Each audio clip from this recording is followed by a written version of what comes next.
Haleluya.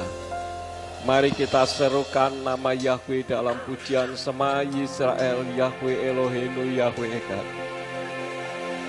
Shema Yisrael, Yahweh Eloheinu, Yahweh Echad. Shema Indonesia, Shema Indonesia, Yahweh Eloheinu, Yahweh Echad. Shema Ambarawa, Shema Ambarawa, Yahweh Eloheinu, Yahweh Echad.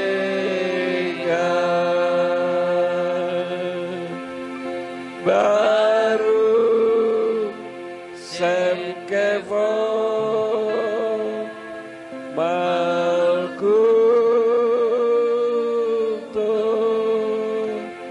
Leolam Vae.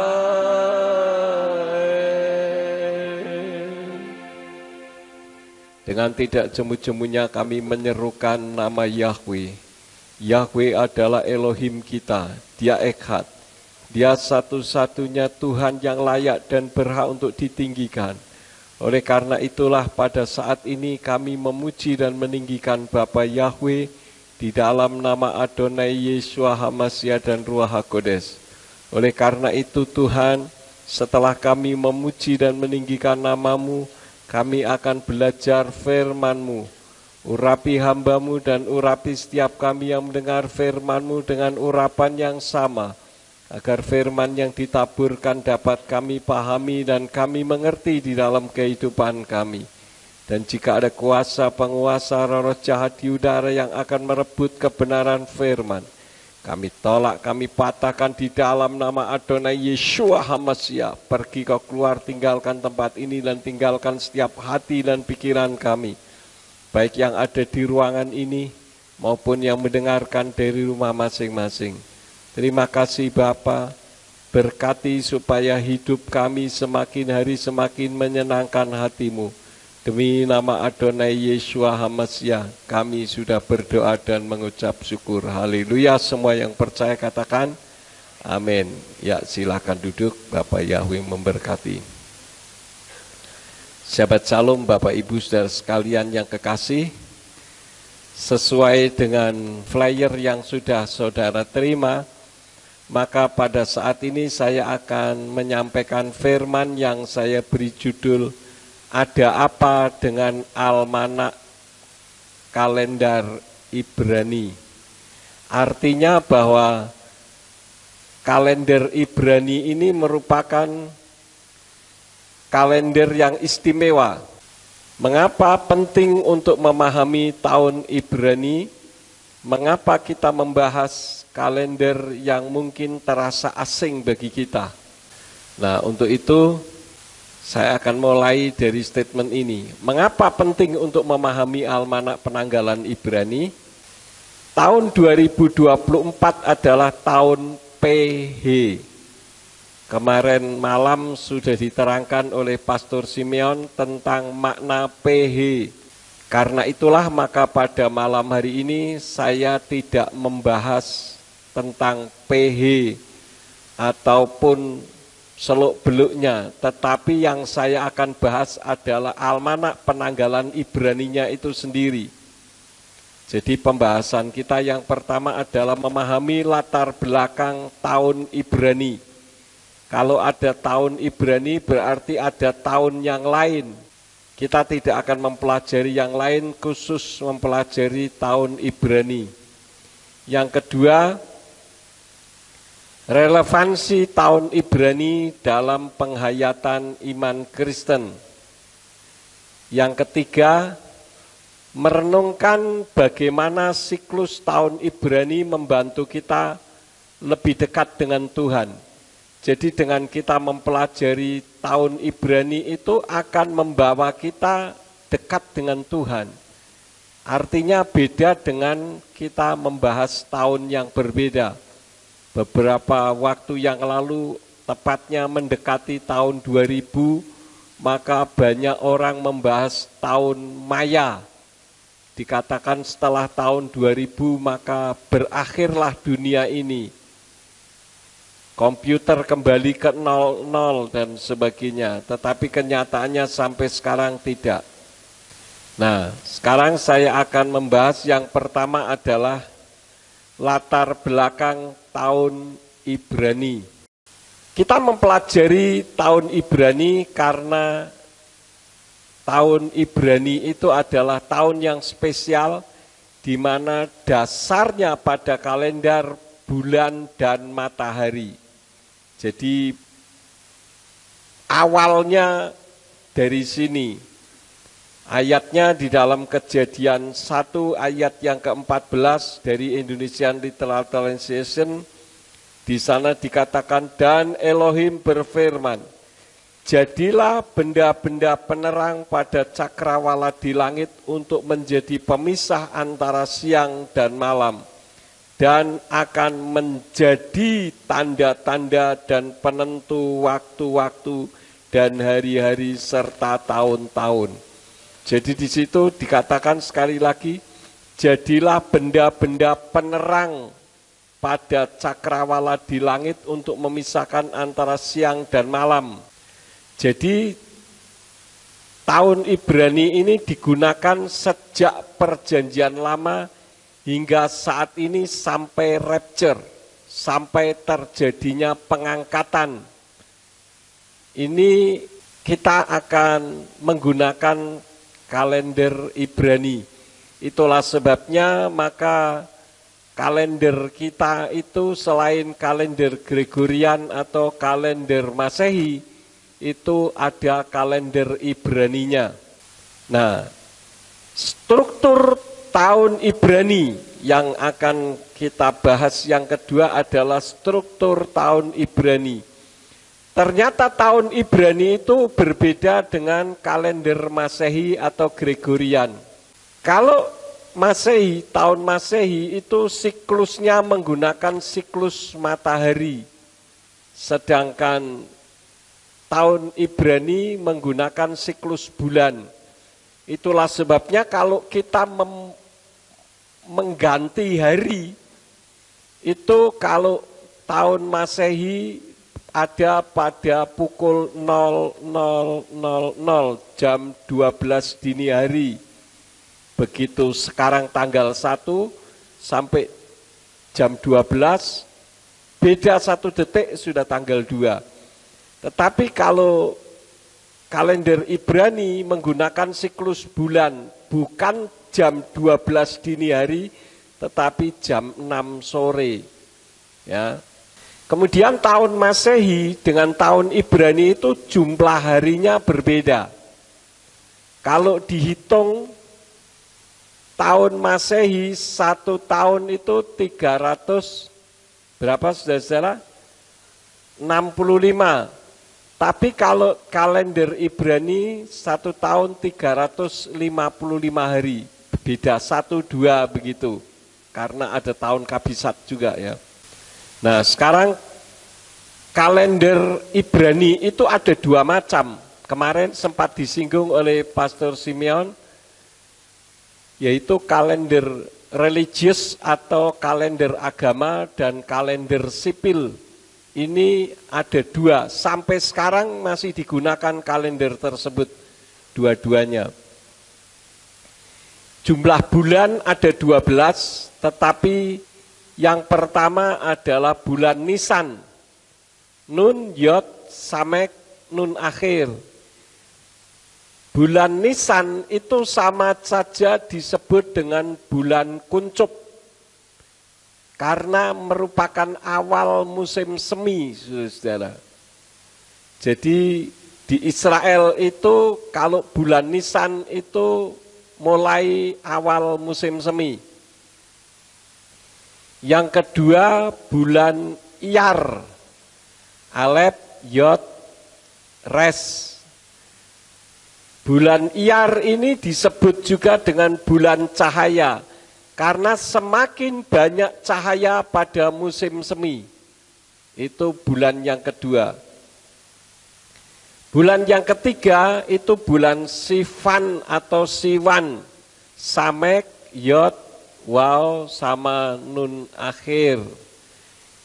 Bulan Siwan itu adalah bulan musim panas. Jadi di Israel mulai musim panas itu pada bulan Siwan.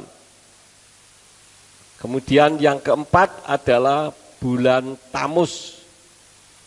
Tau, Mem, Waw, sama Zayin. Bulan Tamus itu disebut bulan matahari. Itu diambil dari Dewa Tamus, yaitu bulan panas. Dewa Tamus ini diambil dari tradisi Babel. Artinya bahwa nama-nama bulan itu pun sudah terkontaminasi dengan adanya penyembahan terhadap Dewa Tamus. Itu yang keempat. Yang kelima adalah bulan Af. Af itu artinya Bapa. Ini merupakan bulan penderitaan dan kehancuran tentang bait suci. Jadi dikaitkan dengan kehancuran bait suci. Itu bulan Af. Ya. Kemudian yang keenam itu bulan Elul. Bulan Elul, Alef, Lamet, Waw, Lamet. Ini merupakan bulan panen karena persiapan tahun baru. Jadi sudah mulai bersiap-siap untuk panen. Nah, yang ketujuh adalah bulan Tisri. Tau, Sin, Res, Yod. Tisri ini dari bahasa peradaban Akadia. Jadi tidak murni dari Israel, tetapi Akadia ini adalah peradaban kuno di wilayah Mesopotamia pada 2300 sampai 2100 sebelum Masehi. Ini bisa disebut dengan permulaan. Tisri itu permulaan, menandai permulaan kalender sipil. Jadi bulan Tisri inilah bulan pertama menurut almanak kalender sipil. Tetapi kalau kalender agama itu dimulai bulan apa tadi, saudara? Bulan Nisan. Ya, ini yang bulan yang ketujuh menjadi bulan yang pertama. Itu pun ada di dalam kitab suci. Kemudian bulan yang ke-8 itu bulan Keswan. Khet, Sin, Waw, Nun akhir. Keswan. Itu dari kata Mar Keswan. Mar itu sendiri artinya pahit. Kita sering mendengar kata mar di dalam kitab suci yang dikaitkan dengan pahit. Apa, saudara? Mara, betul. Ya, itu adalah air yang pahit. Dan bulan Keswan ini adalah bulan yang tidak ada hari rayanya. Jadi sepi. Karena pahit, ya. Kemudian bulan yang ke-9 adalah bulan Kislu. Ket, Samek, Lamet, Waw. Bulan Kislu ini artinya bulan kepercayaan atau bulan keamanan. Jadi ini nama-namanya. Kalau untuk jumlah harinya, saudara nanti bisa melihat di kalender gereja kita.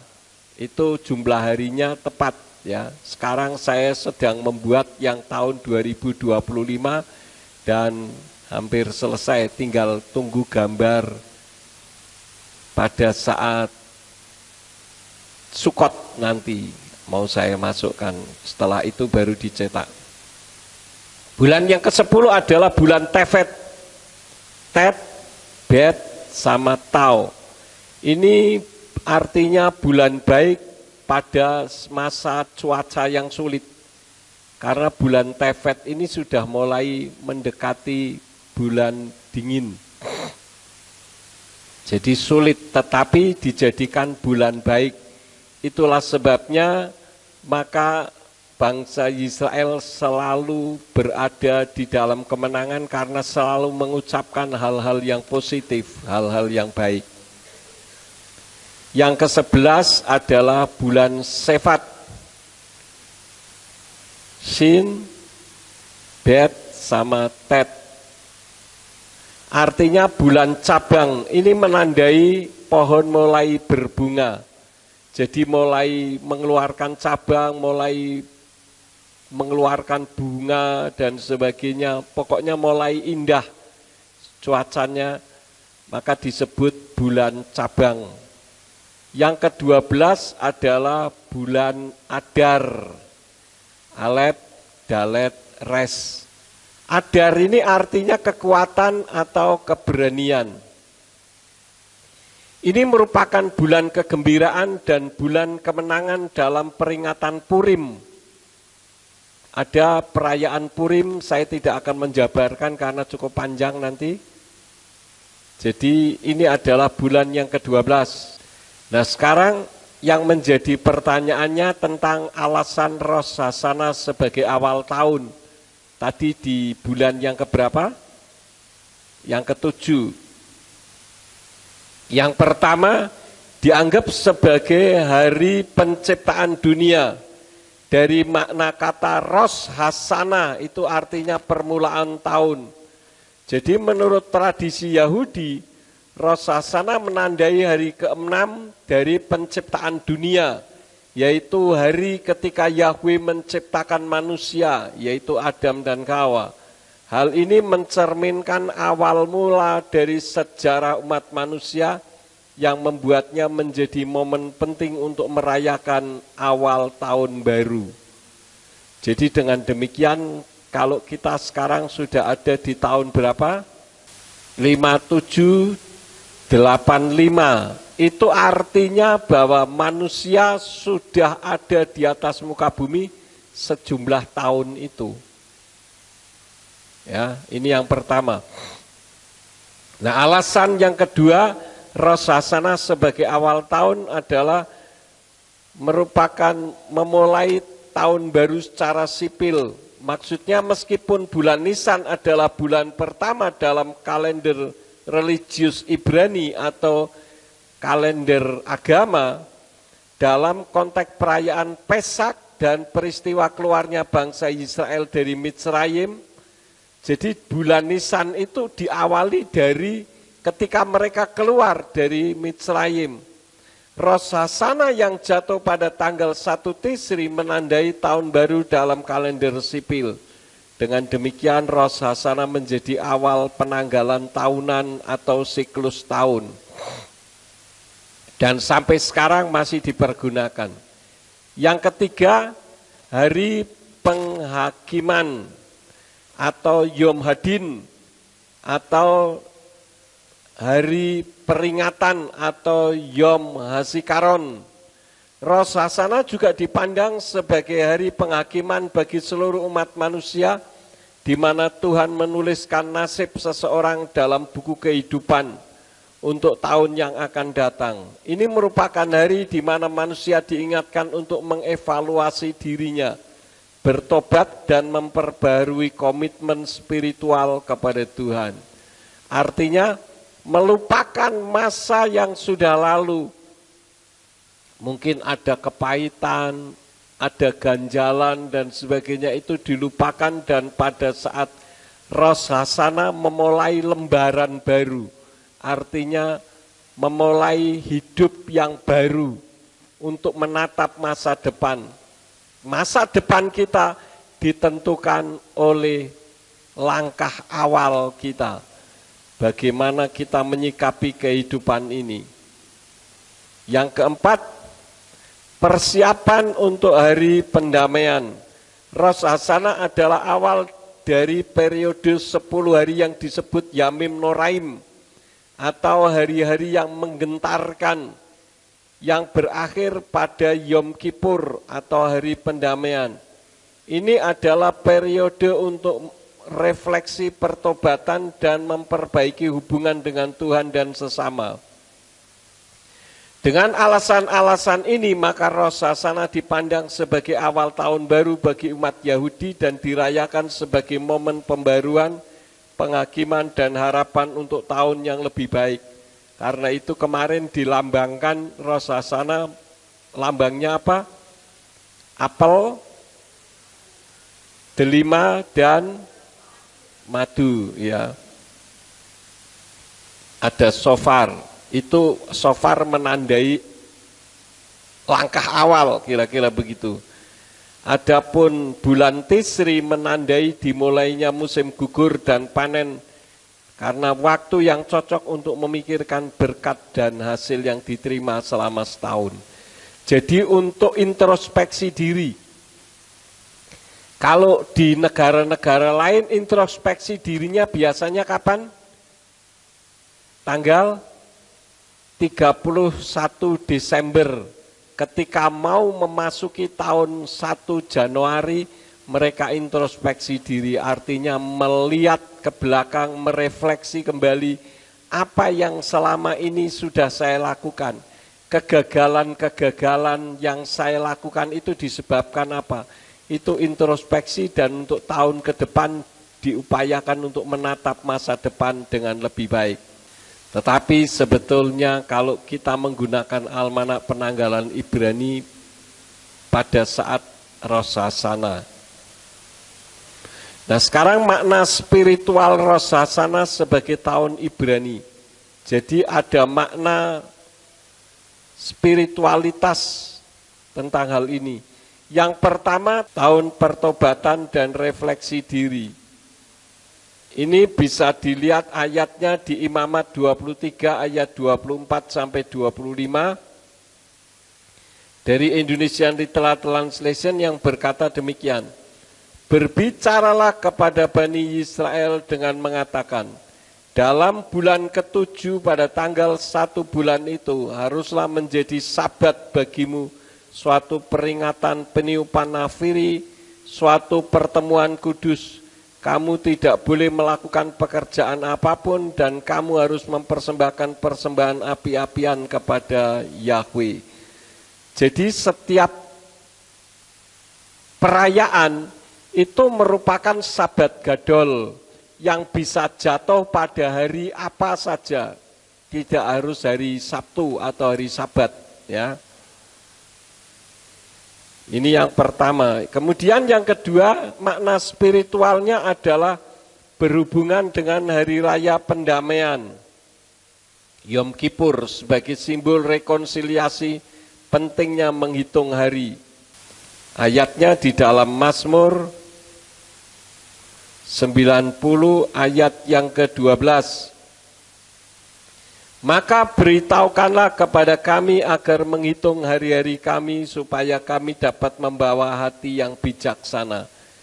Jadi mulai memikirkan kira-kira kegagalan-kegagalan yang sudah saya lakukan itu apa? Kenapa bisa mengalami kegagalan? Maka di tahun yang akan datang diharapkan kita lebih bijaksana lagi menata hati, membawa hati, dan di dalam melakukan aktivitas di dalam kehidupan. Yang ketiga, tahun Ibrani membantu kita menghayati waktu dalam siklus yang kudus. Makna menghitung hari untuk hikmat dan pertumbuhan rohani. Kenapa? Karena kita tahu bahwa dunia penuh dengan kejahatan. Firman Elohim katakan bahwa menjelang kedatangan Yeshua HaMasyiah, maka akan datang masa-masa yang sukar. Jadi karena dunia penuh dengan kejahatan, maka bagaimana kita menyikapi hati ketika kejahatan menimpa dalam kehidupan kita? Menyalahkan Tuhan, menyalahkan diri sendiri, introspeksi diri, atau menyadari sebagai pemurnian iman, sebagai bukti bahwa kita sudah bertobat atau semuanya, namun tanpa menyalahkan Tuhan. Karena Tuhan tidak bisa salah, tapi mengizinkan kita berada di masa yang sulit demi kebaikan kita. Karena Tuhan lebih tahu tentang kehidupan kita, saudara-saudara. Tapi yang jelas bahwa Tuhan tidak bisa salah. Jadi kalau Tuhan tidak bisa salah, yang salah siapa? Kita yang salah, ya. Tetapi di dalam masa ini Tuhan menghendaki supaya kita jangan menyalahkan Tuhan, karena Tuhan tidak bisa salah. Jadi apanya yang mau disalahkan? Itu yang pertama. Yang kedua, jangan juga menyalahkan diri sendiri. Kenapa? Karena kalau kita menyalahkan diri kita sendiri, maka aura kita akan negatif. Kita tidak memiliki masa depan karena selalu tertuduh dengan kesalahannya sendiri. Cukup untuk dimengerti, oh ya saya salah, selesai. Untuk introspeksi diri. Dan menyadari bahwa dengan adanya kesalahan, maka itu merupakan pemurnian iman. Di dalam kitab suci dikatakan bahwa Tuhan turut bekerja dalam segala hal untuk mendatangkan kebaikan. Walaupun pada saat kita mengalami masanya sangat sukar, tetapi kalau kita di masa-masa yang sukar itu tetap mengasihi dan mencintai Tuhan, maka pada akhirnya kita akan tahu bahwa Tuhan ternyata menyertai kita. Contoh saja, ketika tahun 2001 saya harus kehilangan segala-galanya. Jabatan, kemudian materi, apalagi kemuliaan, semuanya hilang. Tetapi pada saat itu saya tidak menyalahkan diri sendiri, karena saya sudah mengevaluasi sebelum saya memulai melangkah. Sehingga ketika terjadi permasalahan, saya hanya bersyukur kepada Tuhan. Saya yakin Tuhan tidak mempermalukan, dan terbukti Tuhan tidak mempermalukan. Dari banyak sisi, ya. Sekarang selanjutnya adalah relevansi tahun Ibrani bagi orang percaya masa kini. Tahun Ibrani atau kalender Ibrani memiliki relevansi bagi orang percaya masa kini, terutama dalam konteks pemahaman akar Ibrani dan konteks budaya Alkitab. Berikut beberapa relevansi utama. Yang pertama adalah pemahaman konteks kitab suci. Banyak peristiwa penting dalam kitab suci, baik perjanjian lama maupun perjanjian baru, berhubungan langsung dengan kalender Ibrani. Misalkan hari raya Yahudi, Pesak, Pentakosta, atau Shavuot, dan Tabernakel atau Sukot, memiliki signifikan teologis dan profetis yang mencerminkan rencana keselamatan Tuhan bagi umatnya. Memahami kapan dan bagaimana hari raya ini dirayakan dapat memperkaya pemahaman akan sejarah dan maksud dari perayaan tersebut. Itulah sebabnya berkali-kali saya katakan jangan memisahkan antara perjanjian lama dan perjanjian baru. Jangan memisahkan antara Torah dan kasih karunia. Karena memisahkan Torah dan kasih karunia, memisahkan perjanjian lama dan perjanjian baru, termasuk pada akhirnya memisahkan antara Bapa Yahweh dengan Yeshua, itu merupakan kesalahan fatal, saudara-saudara. Lalu kenapa ada istilah perjanjian lama dan perjanjian baru? Ini berbicara tentang sejak Yeshua ada di atas muka bumi dan sebelumnya. Itu hanya istilah saja perjanjian lama dan perjanjian baru. Tetapi ini berbicara tentang era Yeshua. Itu yang pertama. Yang kedua, menyoroti penggenapan profetis. Banyak orang percaya melihat kalender Ibrani sebagai petunjuk waktu bagi penggenapan profetis. Misalnya beberapa kepercayaan bahwa hari-hari raya dalam kalender Ibrani adalah gambaran profetis dari kedatangan Hamasya pertama dan kedua. Perayaan Pesak melambangkan penebusan oleh darah anak domba, yaitu Yeshua, sedangkan Pentakosta melambangkan pencurahan Ruach HaKodes. Ini tidak bisa dipisah-pisahkan. Karena itu kalau ada yang memisahkan itu merupakan satu kekeliruan. Yang ketiga, membantu dalam menentukan hari raya. Kita tidak bisa menentukan hari raya 7 perayaan yang diperintahkan oleh Bapak Yahweh menggunakan kalender Masehi atau Gregorian. Tidak akan bisa. Kita bisa lihat tahun ini saja masalah Pesak berbeda. Maknanya juga berbeda. Kalau yang biasa menggunakan almanak penanggalan Masehi atau Gregorian, kalau Pesak itu hari apa, saudara-saudara? Hari kematian atau kebangkitan? Hari kebangkitan, padahal yang namanya Pesak itu hari kematian. Nah, yang biasa merayakan menggunakan kalender Gregorian atau Masehi, hari kematiannya disebut apa? Jumat Agung. Dan Jumat Agung ini tidak pernah ada, saudara-saudara, di dalam kitab suci. Jadi ada 7 perayaan yang diwajibkan untuk dirayakan oleh Bapak Yahweh karena mengarah kepada Yeshua HaMashiach. Jadi 7 perayaan ini semua mengacu kepada Yeshua.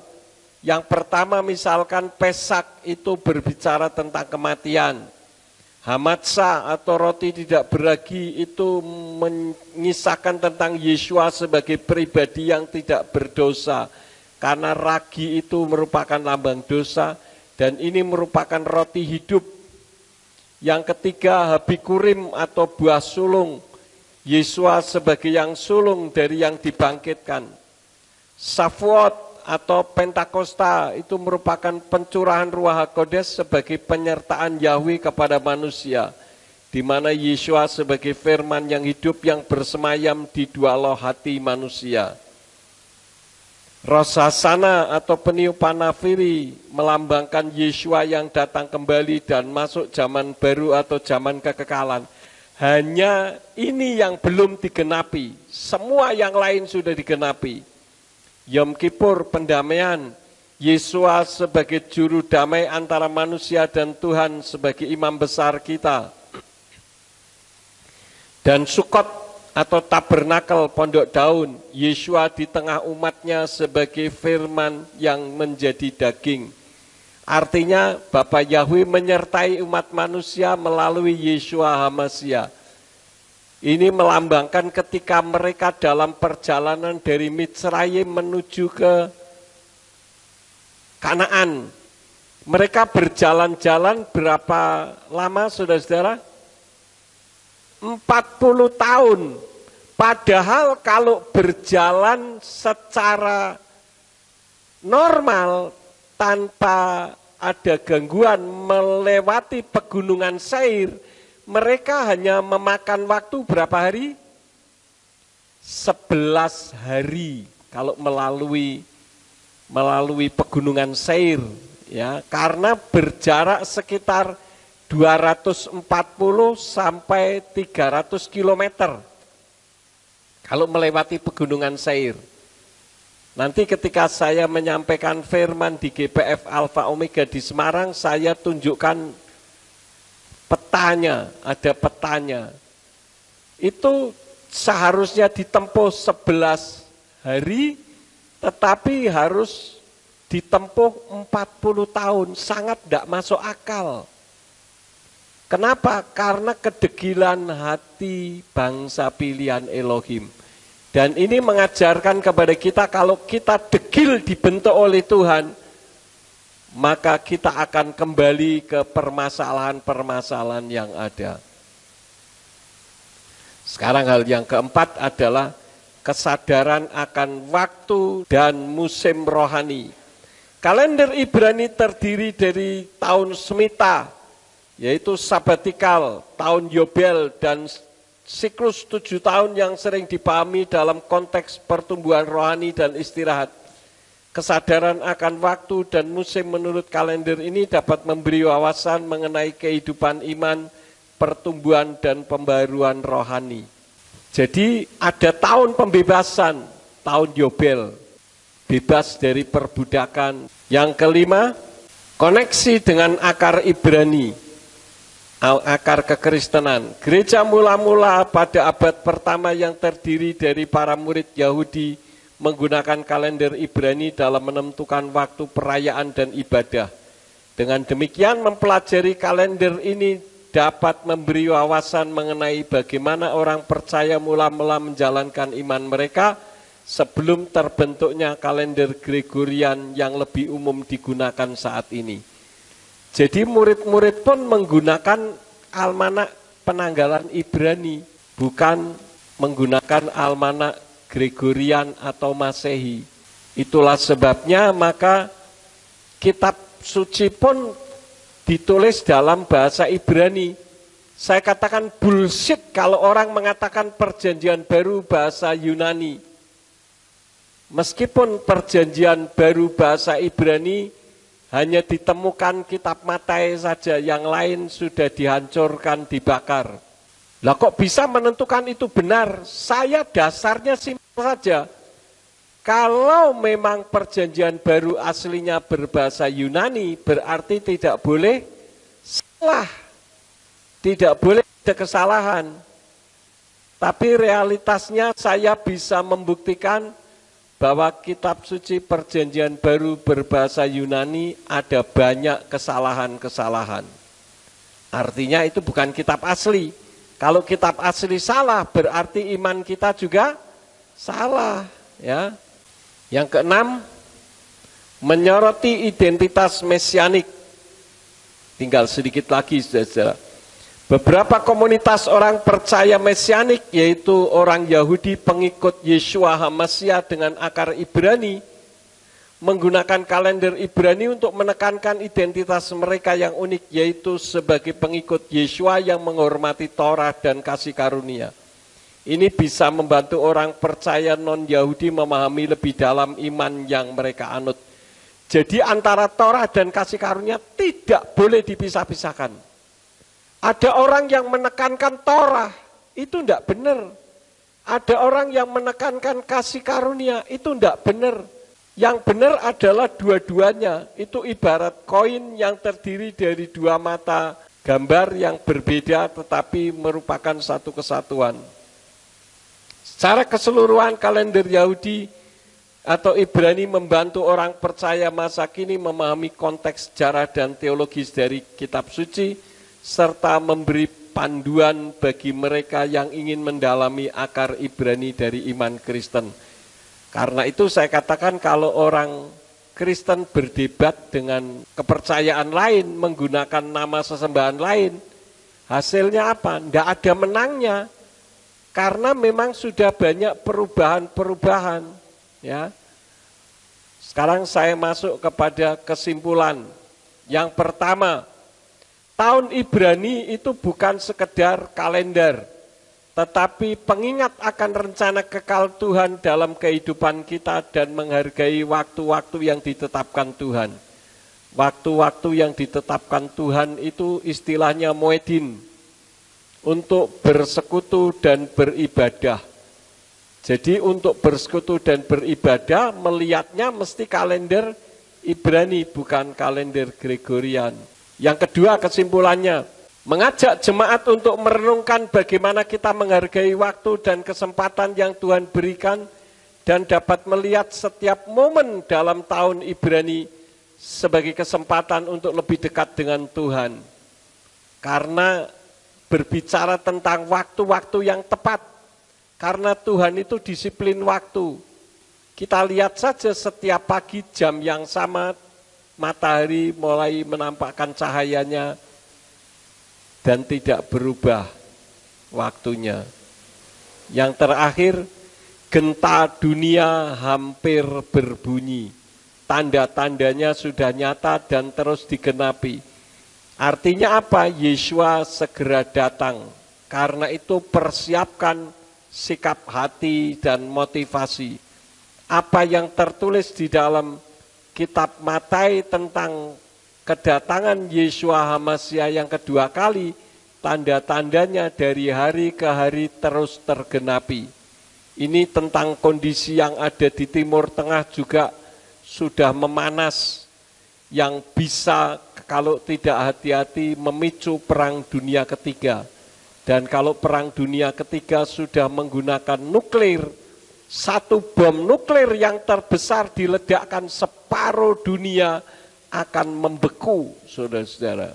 Artinya tidak ada waktu lagi untuk kita bermain-main dengan dosa. Maka yang harus kita lakukan apa?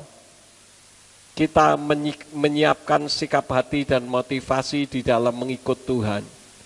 Supaya ketika Yeshua HaMasiah datang kembali untuk yang kedua kali, kapanpun maka kita akan menyambut kedatangannya di awan-awan yang permai. Amin. Ini saja yang saya sampaikan, kiranya dengan mempelajari seluk-beluk tentang kalender Ibrani akan membuat kita semakin dekat kepada Bapa Yahweh. Amin buat firman Tuhan. Mari kita bangkit berdiri bersama-sama, kita akan akhiri. Kita tundukkan kepala di dalam doa. Bapa Surgawi, kami mengucap syukur untuk RF Sabat pada malam hari ini, sehingga kami dapat mengerti akan kebenaran firman-Mu.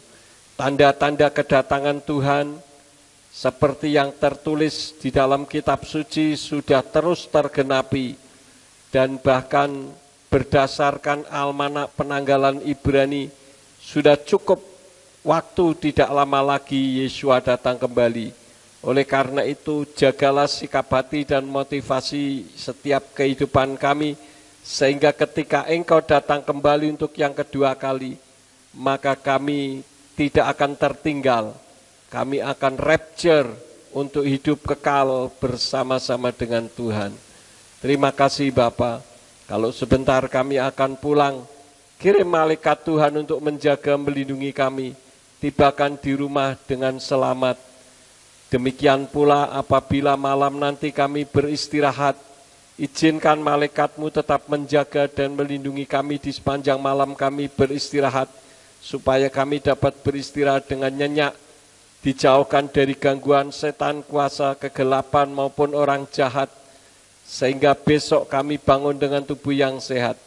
Dan ketika kami bangun dengan tubuh yang sehat dan kami melakukan aktivitas dalam kehidupan kami, apa saja yang diusahakan dan dikerjakan yang tidak bertentangan dengan firman-Mu, kiranya dibuatnyalah oleh Engkau berhasil, supaya dengan keberhasilan itu dapat dikembalikan lagi guna hormat dan kemuliaan bagi nama-Mu.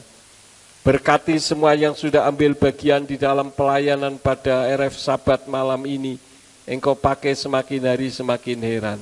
Terima kasih Bapa, sekarang berkatilah kami, karena kami siap menerima berkat daripada-Mu. Mari kita angkat kedua belah tangan kita untuk menerima berkat Yahweh.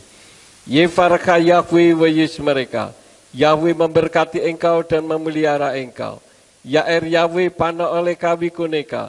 Yahweh menyinari engkau dengan wajahnya dan memberi engkau anugerah. Yisa Yahweh pana oleh kawi Yashem leka shalom. Yahweh menghadapkan wajahnya kepadamu dan memberi engkau damai sejahtera. Diberkatilah engkau di kota dan diberkatilah engkau di ladang. Diberkatilah buah kandunganmu, hasil bumimu dan hasil ternakmu, yakni anak lembu sapimu dan kandungan kambing dombamu. Diberkatilah bakulmu dan tempat adonanmu. Diberkatilah engkau pada waktu masuk dan diberkatilah engkau pada waktu keluar. Sekarang pulanglah dan terimalah berkat.